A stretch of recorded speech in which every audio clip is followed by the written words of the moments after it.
If you've ever played Wii Sports table tennis, you probably know that doing a power shot typically lands the ball in this pool. Now this is pretty fun, but for some reason when watching the replay, the ball always seems to stop right before touching the water. And after years of frustration, I need to know, is it even possible to reach this pool? Let's find out. The game's replay only extends for 2 seconds after the rally is over, so my plan was to hit a power shot where the second bounce lands as close to the pool as possible, hopefully letting the ball reach it. Even in just the first few games, I had some pretty close attempts, but every single time the ball would stop right before hitting the water.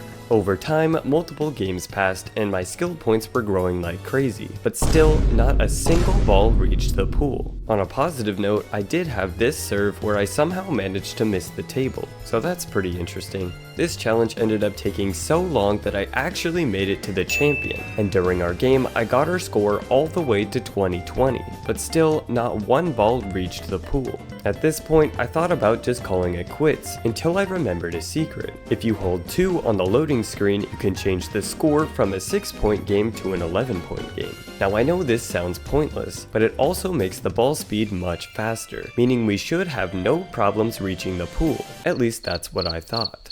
Apparently, the ball will always move about the same speed in the replay, meaning I still couldn't reach the pool. But even though I couldn't pull this off, I'm sure it has to be possible, so if you've done it, let me know.